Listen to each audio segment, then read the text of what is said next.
Shooting it raw? Yes. Shooting it raw. I love the fact that I'm going to hit the arrow and then I get to see a new photo that's going to blow my mind. Okay. Oh, this might blow your mind.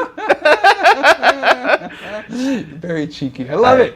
Okay, so this image tells me a couple of things. One is that it confirms.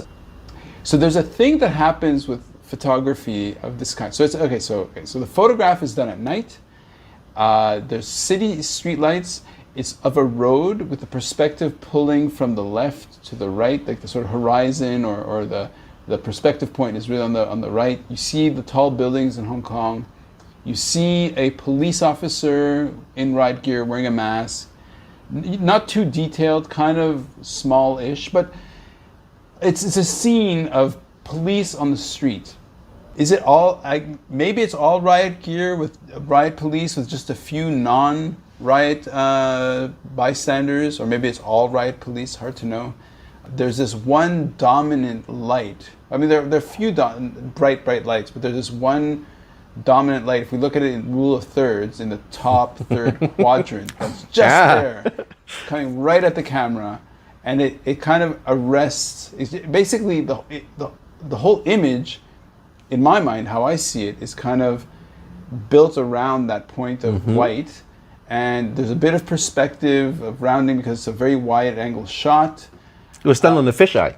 It's a fisheye. Very good. Yes, so you can imagine how close I was. Yeah, you must have been very close to the cop. Right. Yeah. Of course. Oh wow. Yeah. You must. Yeah. And I think that's part of the story, right? Yeah. So the fact that it was done on the fisheye, and you could see actually there were just people. Yeah. Yeah, people everywhere. That was in 2019. It was when it was a difficult time for Hong Kong, a very troubling time for Hong Kong, and. I actually don't pick up the camera that much. Okay. Maybe when I go traveling a little bit, but every day I don't. In Hong Kong especially, I don't pick up the camera. But 2019 I did. Okay. Because I thought that was something worth documenting for me. Of course. Yeah. And of course it was very difficult. You know, you can imagine. And this was shot in a place called Chung Kwan O, which is east side of Kowloon. Okay. There was a bit of protests. There were a lot of police officers in riot gear. Mm-hmm. And this shot was done towards the end of the evening, when people weren't on the streets anymore. Right. They were just being cleared off. Right. And I think this is a very typical situation in Hong Kong in 2019. Sure. Where it was fizzled out at the end. Right. That was, to me, this kind of, in my mind, this is like kind of the end of the night shot. Right. This is like when the bar is closing time kind of shot. Yeah. Okay. It's difficult. It was difficult, 2019. Difficult because we are not really used to it. For someone who's in the early 40s, a lot of my dad's generation almost forgot that they lived through something similar to this. Right, because you had mentioned the riots. Yes, okay. So 2 major riots in the 50s and 60s. Mm-hmm. But because of the stability in the late 70s onwards until kind of now, they almost forgot that Hong Kong actually pre-1970s was always a little bit rough. Okay. Gentrified, Hong Kong just became so nice. Yeah. And the underbelly of Hong Kong, the middle class didn't have to see it. So you have the kind of the Mong Kok, like Portland Street with all the drug taking and whatever. Yeah. But it's pushed to the side, right? Yeah. It's swept under the carpet. Right. People, maybe, I'm just saying maybe, I don't want to make your podcast difficult, maybe bad things were happening all the time in Hong Kong. Sure. With corruption and whatnot. Yeah. But because the middle class living in the Tai Kung Shing or living in the mid-levels, they don't have to see it. Yeah, exactly. Separated far. They have the nice glass of Chardonnay with their beautiful lobster tail. Mm-hmm. Mm-hmm. It's not us. You might see it in the film, Yeah. but it's not really part of my life. So, okay, so here's part of my experience as well, going to feed into what you're saying. Okay, so one time I was invited by a friend who was a lawyer in Hong Kong, found out that I live in Hong Kong, so she invited me over. And so her house is like, you know, it is one of those high-rise, deluxe, impossibly huge places with the view of Victoria Harbour. She makes us... Probably Kennedy Road, maybe? Something like that. Like, it's like full on. Look, she's like, you know, corporate lawyer. Yep. Yeah. So she offers to... she has these famous dinner parties, and you know, where she has like 20 or 30 people, and it's like, there's 20 or 30 courses, and it's all, you know, it's super luxurious, right? And so and I remember being up there and very aware of the fact that here's this view, multi-million-dollar view of the harbor and the lights and this incredible situation, and that, you know, you can very easily see across the water towards Sham Shui Po and all the lights, and you know... Only if you pay attention. Well, of course, with all things. Right, because I guess those mega rich people don't see beyond TST, Sure. right? Okay. They don't think. Because one of the things you brought it... Okay, so what the reason why I brought that up is because at that moment, because I was essentially I was a little bit new to Hong Kong, but fundamentally not from Hong Kong, in this unbelievable circumstance of incredible wealth, looking at this and aware of class issues and whatever, and then you bring it up. I'm looking at the photograph, which is in black and white, especially of this kind, which is high contrast, not too much grays. It's a lot of dark black and a lot of very white white, and it's very harsh because you've got police, and it's a harsh time. It's a very confusing time. So that in my head, married to what you said before about going to university in the UK and being kind of aware of class in a way that the British are very comfortable with. As a Canadian, I'm not very aware of, you know. So, but I think I see myself as half an expat, right? Okay. Because my wife's Canadian. Yeah. I mix my social circles, some local, some expatsy. Right. Even the locals I mix with would be kind of well-to-do people. Okay. And I think before 2019 or maybe 2014 even, a lot of people in Hong Kong, the wealthy people in Hong Kong, never thought politics and economics were related. Okay. Right. Yeah. We got where we've got to because we work hard at it. We are somehow talented. It's me, I did it. I can see where you're going with this. Yeah, keep going. Okay? Yeah. If you look at this picture, to me, and it tells me the social fabric. Really. Right. Like there are enforcers here to keep the rich people rich. Okay. To keep the privileged privileged. Okay.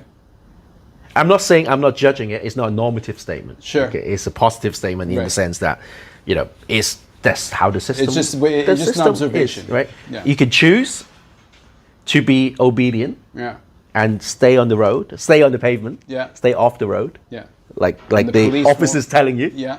Then the police won't bother you. Yeah. Or you think they won't bother you. Yeah. or you can go back on the road and go, oi, no, the road, I am allowed to be here. Oi. I love it. I'm allowed to be here. Yeah. Right? And you know, I've been to the kind of dinner parties that you've just described. Sure. And I would look at, if you look behind you as well, this photo I took as well. But you Really? Yeah. Okay, so behind me is an incredible... a dinner party scene. dinner party scene. Well, that's the kind of scene. It's just an image of the Hong Kong at night. This one's in color, and it's just impossible to it's like... It's what you see in a computer game. No, but in Blade Runner, Yes, right? of course. It's that Yes. hard to imagine scene of wealth and Yes, perfection. yes. But all that, Yeah. it's not because we work hard. All of that is a very definite system of keeping that there. Okay. Okay. Yeah. So what's a construction? Now here's when before I said I know where you're going with this. I'm not saying No, hold on. anything No. bad. But what I'm saying is, let's tie this back to playing poker, Sure. right? Where you think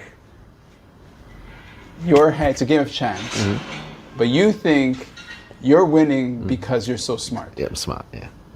And- And I don't, right? Yeah. Like general poker players do. You're right. Okay. Whereas I would like to think that that's so arrogant. But I've seen through it. Yeah. I'm kind of above that. I am good. I'm better than you. Therefore, I should have more. Yeah. Okay. Yes. Okay. Even at the poker table. Sure. Okay. Yeah. I find myself. I know the basics. I know more than the basics. I can do as well as I can. Yeah. But I will never escape the randomness of it. Right. Right. If I want to carry on, it will continue to be random. Right. And that illusion of if you're good at something, you will be rewarded. Yeah. That photo to me says that as well as the world of poker. Dude. I should stop using the word dude, but also say. You can say lad. Yeah. No, but I can't believe this happened at this time. No, this kind of. I didn't realize what I was walking into because and this is kind of what each podcast episode is like. That makes it exciting. It makes it really interesting, and there's something profoundly, almost disturbing, that's just over the edge that we could go into. I don't necessarily think that we should, because either out of fear, because what's it going to do? Like if we have that conversation about the power dynamics since 2019 and how much Hong Kong has changed, and we're adults, and there are rules to the game, be it poker, be it civilization, life. Yes. be it life. Yeah. Whew! And I think it ties up to most poker players in the world think that they are some kind of libertarian, self-reliant, Ralph Emerson type, Nietzsche type Superman. Okay. That is self-reliant. Right. I don't think that. Okay. Okay, well, that's an understatement of the century. I don't think that. I think there is so much more to.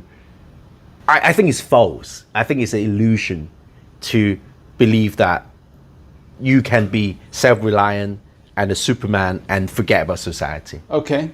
I think there's a lot about society and a lot about politics with a small p or big P, maybe, that needs to be discussed and that needs to be addressed. Okay.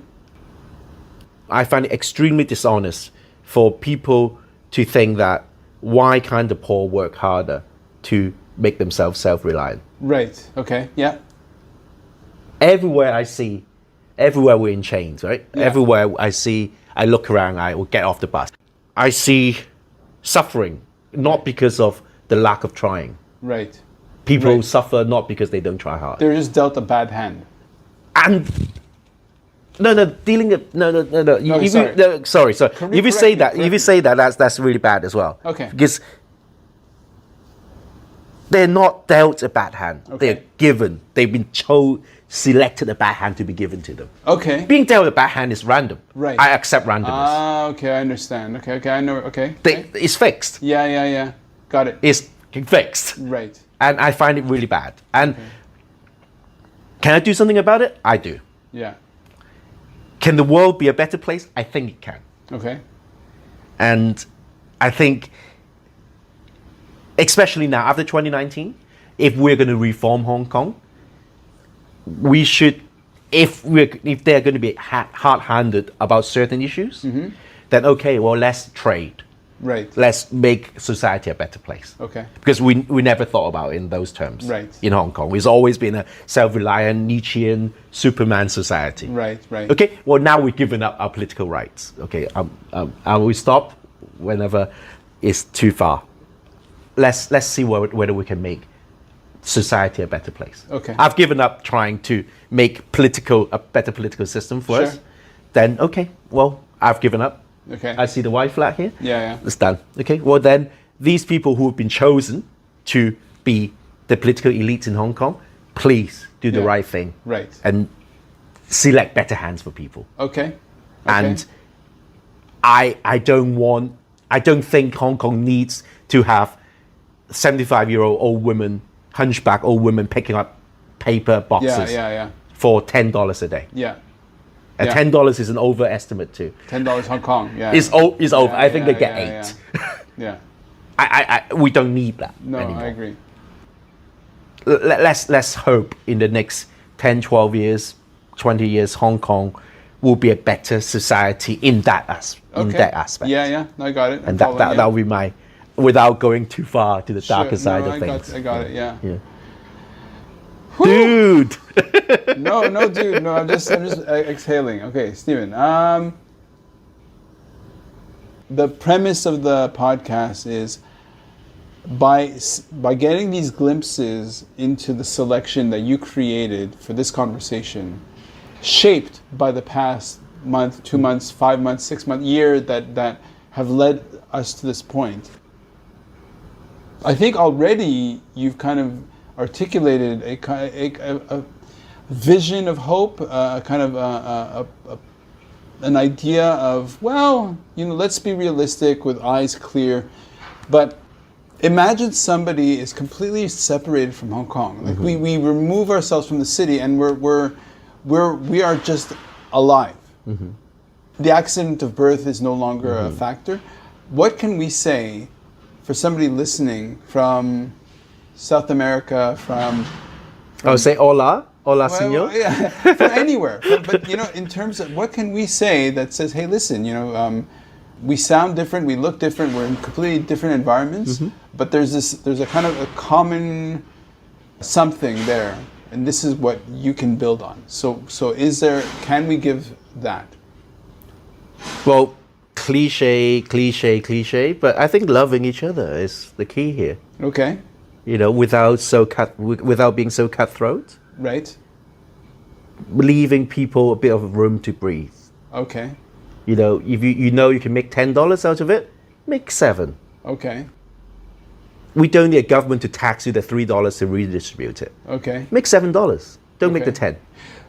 Give people a chance. Okay. But hold on. So here's where I'm interested as well, is that you are a professional poker player. Isn't that weird? That I would say making 7 instead of 10? When you play, do you go all out or do you? It depends on the circumstances. Okay. I think very much. I think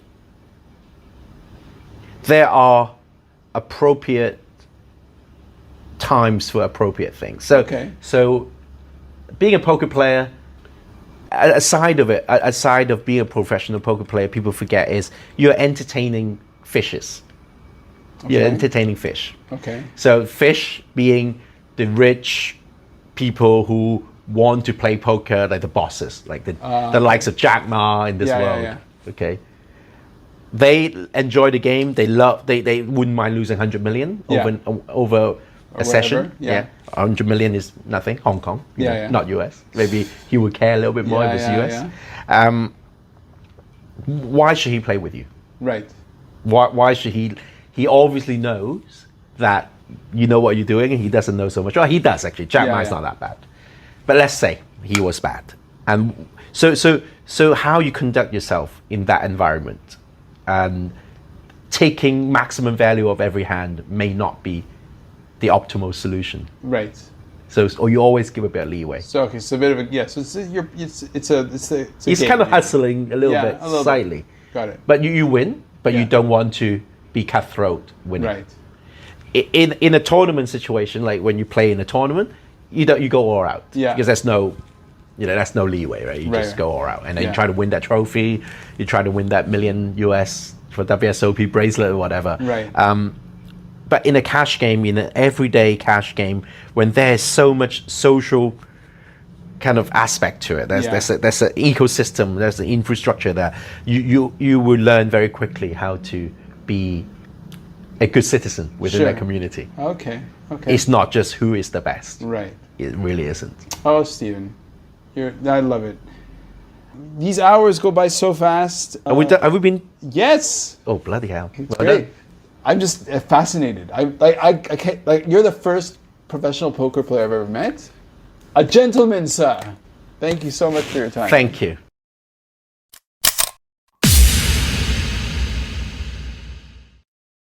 So, is life really a gift? Really? Can you make every second count? That's the whole point of the podcast. So, if you like what you've seen and you're inspired, because that really is my mission, then please give it a like, subscribe, and share. Shooting it raw? Yes. Shooting.